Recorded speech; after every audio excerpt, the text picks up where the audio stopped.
Good afternoon. You may have read in the press articles mentioning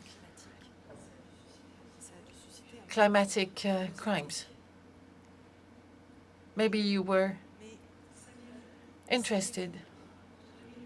Did you know that between 2008 and 2010,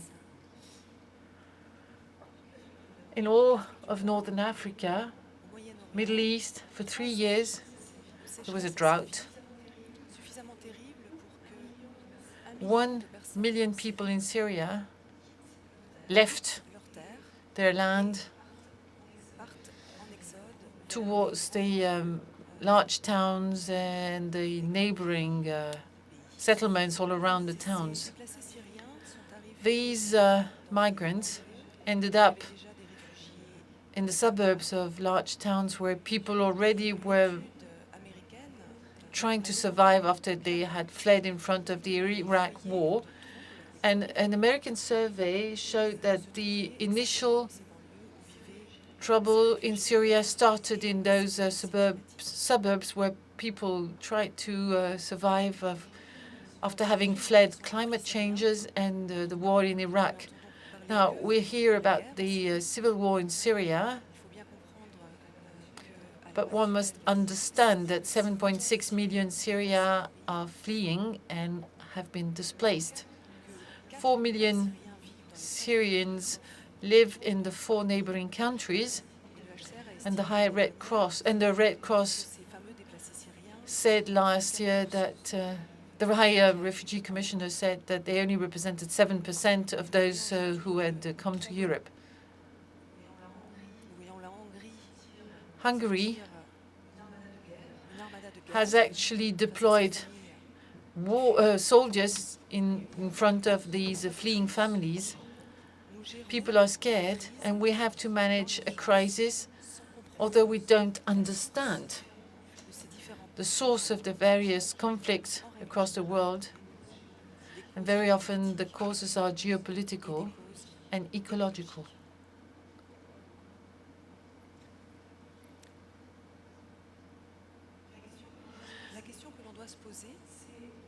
Now, we must ask ourselves the question: global warming, the environmental crisis, erosion of the biodiversity, which has reached the limit to the extent that we're about to enter the 6th extinction crisis, or ocean acidification. We are reaching the limits of our planet, unfortunately. But are we fully aware of what is happening? Are our governments fully aware? Are they doing what they have to do to stop the process?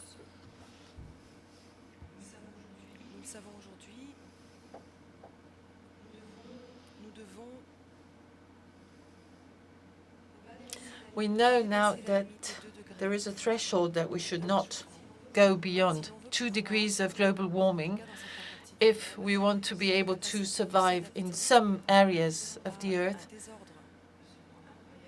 We will have to adjust to a very disrupted situation between now and 2100, and 2 degrees is the maximum we can adjust to. We're about to organize COP21. Today, we see that on the 8th of September, 58 countries committed to do their best and try and limit the global warming effect in order not to go beyond 2 degrees of global warming. 58 countries have committed to decrease greenhouse gas effect emissions. And right now, we're on track for a 4-degree temperature increase, which means that the sea level would increase by 6 meters.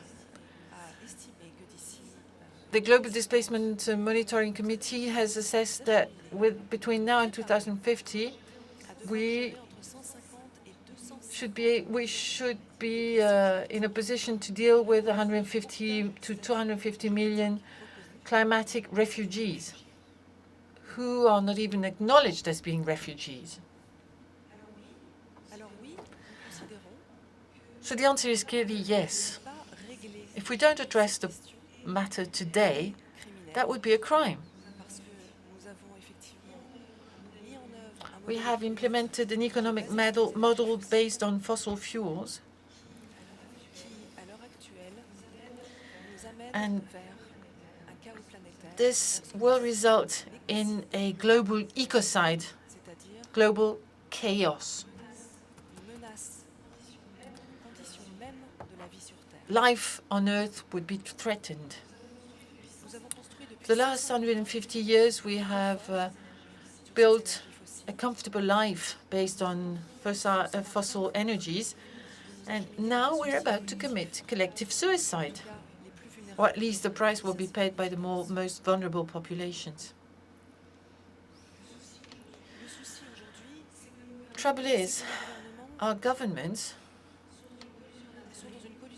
have joined forces because they have common interests with multinational companies which rule the market, the carbon market, the food industry, the world of finance. Approximately 90 entities across the world. If we take the list of rich countries and multinational companies, which together release 2/3 of the greenhouse gases. Civil society is trying to find solutions in the everyday life so that everybody should tackle the problem. But sooner or later, we will need to ask questions and ask those governments whether the choices they have made are appropriate, which means that we have to consider the danger.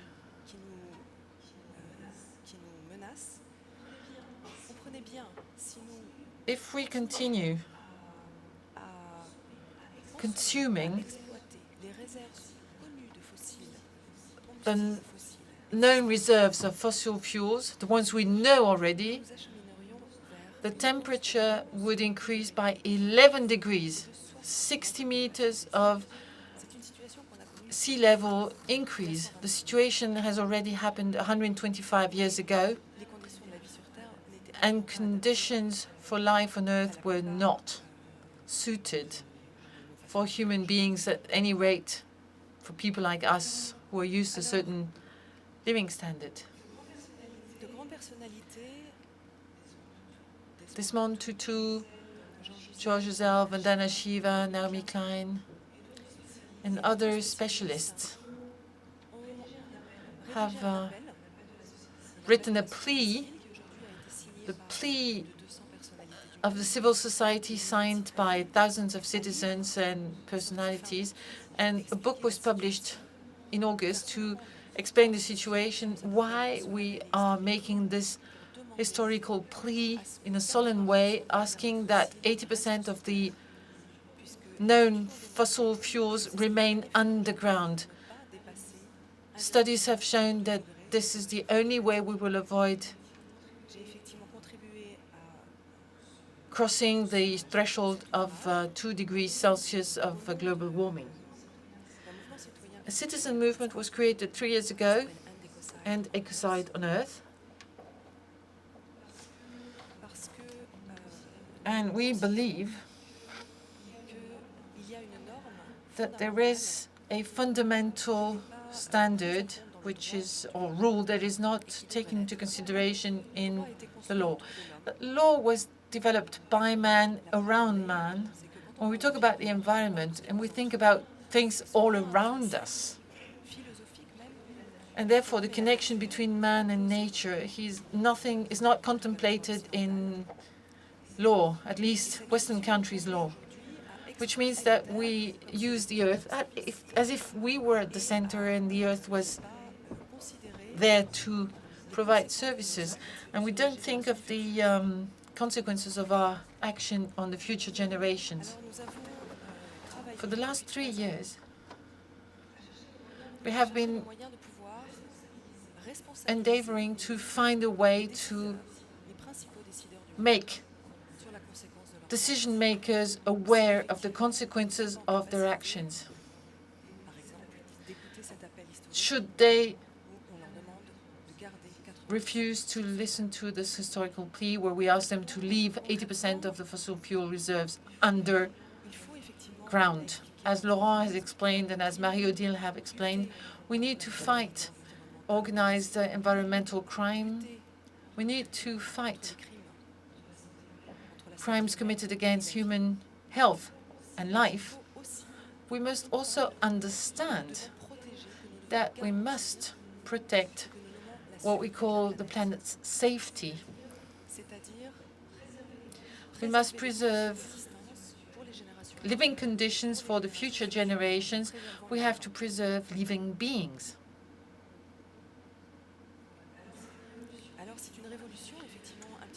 This revolution may sound philosophical because, in a way, it means that we need to acknowledge or we need to attribute living beings rights. Therefore, they will have rights, we will have duties. Humankind will have duties versus itself, versus the ecosystem, and versus the future generations.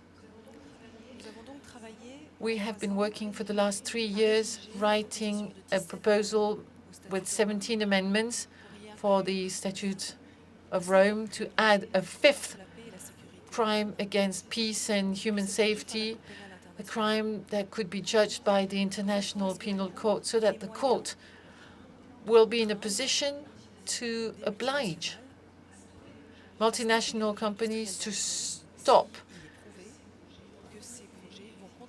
projects once it has been demonstrated that their project will worsen the situation in terms of human safety, environmental pollution, and global warming. A principle was requested in Article 15 in the Rio Declaration, and this article should be used on the universal level. And also, we should mention the right for future generations, the right of future generations, so that our present actions and the framework, the legal framework within which we act, allow us to preserve living conditions, adequate living conditions for future generations.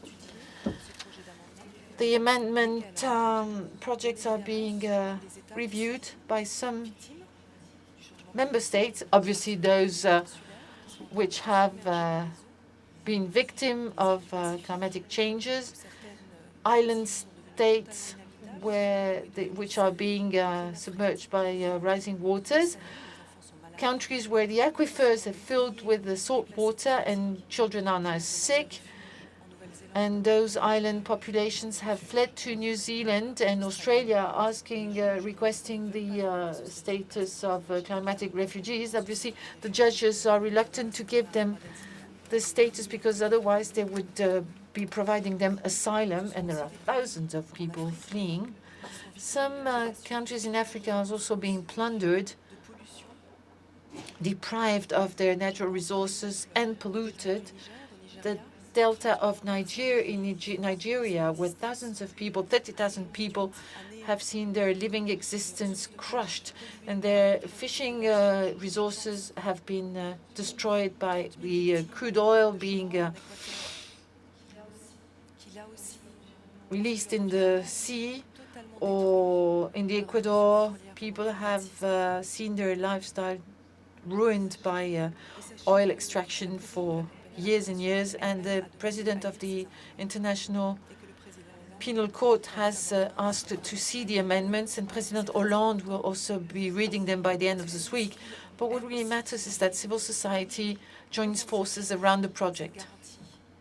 We want civil society to claim the right for future generations to live on Earth, and these, you have the address of our website, www.ndicocide.org, and you can sign the petition which will be given to Ban Ki-moon during COP21, and we hope that one government will make a presentation on the project during the COP21, the COP21 meeting in December. We're not going to organize a tribunal, a court for the right of the living, the rights of nature, to show that our amendments are applicable and would preserve peace and human safety for generations to come, present generations and generations to come. Thank you.